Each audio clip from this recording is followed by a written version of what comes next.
Hi, Facebook peeps. I've been banned again, probably my seventh time in the last year. Meaning, you don't see me on Facebook. You see me come back, a surge, then I'm gone. I want to discuss that in this video. Why is it do you think I get banned so much? You think it's because I do, I can swear, I can rant. I don't get banned for these videos. You know when I mostly get banned? When I post a doctor's video or an evidence video.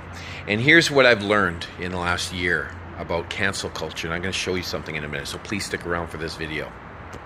Before I show you what I'm going to show you, I want to talk about this cancel culture business.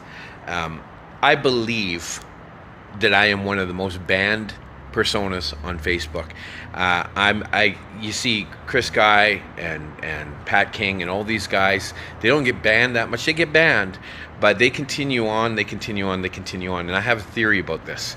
And that theory is Awake Canada.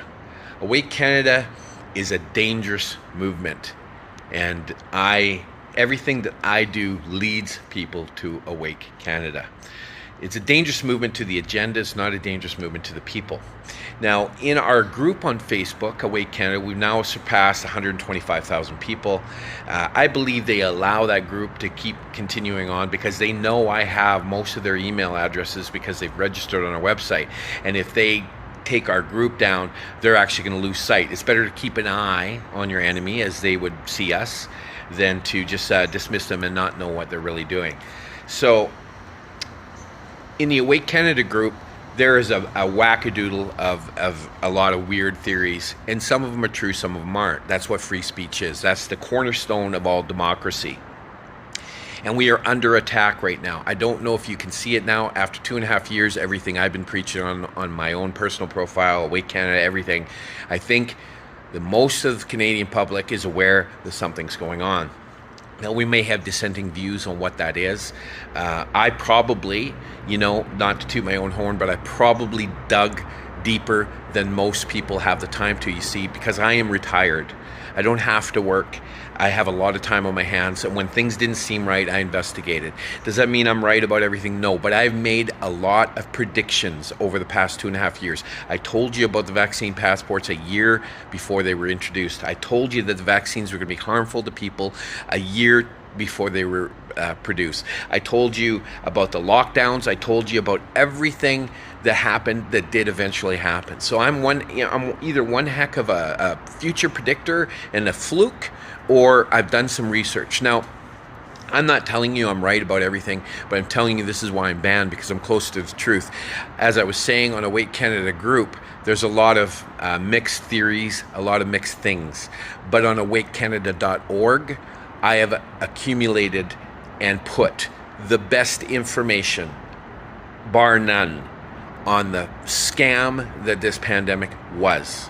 Okay, first off, no mistake about it, there was no pandemic. There were no excess deaths in 2020. All we had was a massive propaganda campaign globally by the people that control the media. There is only 6 companies that control the media, and they are all pushing the same fear narrative in every country in the world. Right now, I'm in Mexico. I actually left Canada for a month to come down here to see what it was like down here, and also to show you live, coming back, how to deal with the bullshit at the borders. Now, since then, of course, we've won. The arrive cans getting dropped, all this stuff. But there's a lot of talk about still having to test, still have to quarantine if you're unvaccinated. I'm going to show you that that's simply not true.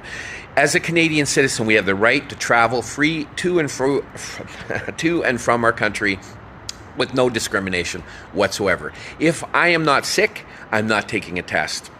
It's that simple. Never before in the history of the world did they treat healthy people that are not sick as if they are sick. And this information, along with the masking that's been a bullshit propaganda scheme as well, along with the vaccines, all this information has been on Awake Canada, and it is empirical, scientific data. It's not conspiracy. It's data collected from scientists, from doctors all over the world. Now, the other thing that they've been doing, and this is the really scary part, people. I'm just going to, my hand's shaking here for some reason. When I was a kid, I bought into the climate agenda narrative. I thought, oh my God, when I grow up, there's going to be no world left. Florida's going to be underwater, all this BS. I believe that full-heartedly. I believe that my generation, most of my generation of people my age, still believe that. They still think, we got some problems and stuff like that. They're not even believing with their own eyes, because their own eyes would tell them that they told us this when we were young, and none of their predictions came true. None of them. Now, at the beginning of this pandemic, very early on, about 4 months into it, there was a declaration. It was called the Great Barrington Declaration. It was 3 doctors that started from Harvard, Stanford, and another top medical school, where they said the drastic effects of these lockdowns were far more harmful than any flu or vaccine, or like just anything. The lockdowns were harmful. Our governments were all sent this information. They ignored it because they had an agenda. It had nothing to do with the pandemic, because there never was one. But now I have discovered that there is also a declaration for climatology, and it's called clintel.org, CLINTEL.org.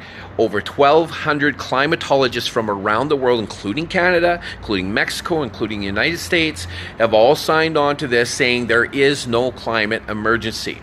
So all these things, pandemics, the climate, all these things are pushed as a control mechanism. They want to control us. They want to restrict our movement. They want us staying at home. We are being treated like cattle. They want to maximize the revenue off of the people, but it's just not tax revenue they're looking for, people. In socialistic states, they don't make money off the taxes, but yet communism creeps in. Why does it creep in? Because the people running the show in the communists become very, very filthy rich, and the people of the country become very, very poor. If you do not know what happened to Venezuela, take a look at it. 20 years ago, Venezuela was the 3rd richest Western nation. Right now, it is a cesspool of civil liberties violations and social poverty, food, starvation, all these things. Right now, this is happening in Canada. One of the reasons I came to Mexico is to see what the climate was like here. Not the climate as in the sun. I already know it's beautiful here. But to see the political landscape here. Now, I can see that the propaganda machine has worked here as well, but what I haven't seen is forced by the government. The government has not mandated vaccines. They've not mandated anything on the airplanes. You don't have to wear masks. You don't have to do anything. But a lot of people in the public are still wearing masks, probably even more so than Canada, which is a sign that Canada might be waking up. But down here, it is do as you please. And you know what? Nobody bugs another person for wearing a mask. Do you know why? Because it was never forced. So people are respectful. If you want to wear a mask, you want to wear. You want to be scared, you want to be scared. That's fine, and that's the way it should be. And you see, in Canada, there's mask shaming, and there's this separation, this divide, because they're trying to divide us. They are trying to bring us into communism. They are doing the exact thing that they did to Venezuela 20 years ago to Canada right now. If you can't spot that, you're going to be in a very socialistic country very soon. Now, recently there was 4 lawsuits that went to trial on September 21st, and they were a mootness trial, meaning, were they still relevant because the government was dropping the mandates? Well, the government hadn't announced any dropping of any mandates. They dropped the mandates because of these trials so that they could dismiss these trials. Now, currently, we're waiting for judgment on these 4 trials. I'm telling you right now, they've dropped the mandates, most likely so they could dismiss these 4 trials. Now, the lawyers in these cases are going to try to push on. One of them is Maxime Bernier, who I've interviewed. Many of you might have seen that last year. He's the leader of the PPC party. Another one is a gentleman by the name of Sean Rickard. He's actually a member of Awake Canada, and he launched a federal lawsuit, and it is one of the big ones. And these lawsuits all came to see a mootness hearing on the 21st. We are now waiting for the results of that. If they are dismissed, you can bet that these restrictions are coming back. And the only way these restrictions will go away forever, and it has nothing to do with science, has nothing to do with anything other than compliance. If you continue to comply in a government that is trying to turn us into a communistic dictatorship, then we will fall into a communistic dictatorship. You have civil rights. Right now, the number one thing that protects you in Canada is not the Charter of Rights. The Charter of Rights has loopholes. But in the Canadian Bill of Rights, There is a section, I'm doing this off the top of my head. I read this, I did this before I left. I didn't make the video because I got banned. I was going to release this video, but I believe it's section 2, 1A and 1B. And in these sections, they tell you that every act and every law built thereafter, subseeding or after, sorry, after the this Bill of Rights was written, must comply with these laws intact. They cannot infringe on the laws written in the Canadian Bill of Rights unless it is otherwise provisioned into the Act. So what we are talking about here is the Quarantine Act. The Quarantine Act is the one that's violating all of our rights, telling us we have to do this, we have to do that. I have read the Quarantine Act thoroughly through. There is no provision in that act that says that it supersedes the Bill of Rights, meaning the Quarantine Act is null and void. It has no jurisdiction over the Bill of Rights. Now, we can talk about common law, we can talk all about all this stuff, but within their own system, within our own Canadian legal system, there is nothing that can make you have to take a test. There's nothing that can make you do any of the things that you've been doing all year long. Do you know why you've been doing the things that you've been doing and complying all the way through? Because the news told you to. The news is funded by the federal government. Pierre Poilievre, and I know a lot of people have different views of this guy, he has said that if he becomes prime minister, he will defund. And the CBC and all the news stations will have to make money the old-fashioned way, from advertising sponsorship. But right now it's subsidized, meaning it is a left arm of the government. It is a propaganda machine.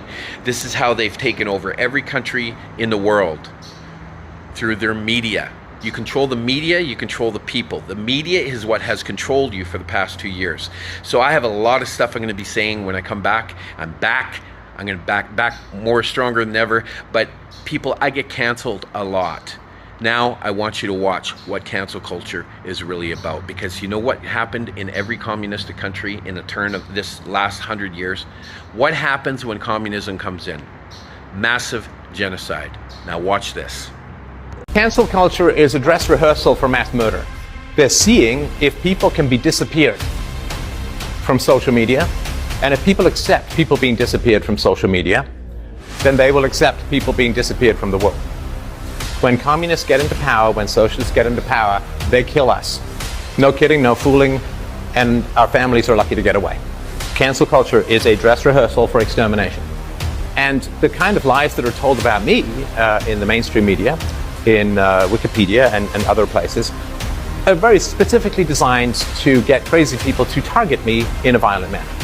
They call it character assassination because it's a rehearsal. See, culture is when you disagree, and we're allowed to disagree because that's what culture is. When you silence people you disagree with, that's the opposite of culture. It's a cult. It's just the first syllable, cult, not culture. I will not be canceled. Awake Canada will not be canceled. Join the website. All the content on there is vetted. It is 100% legit. It is not conspiracy. It is time for you to wake up. It's time for us to take our country back. Thank you.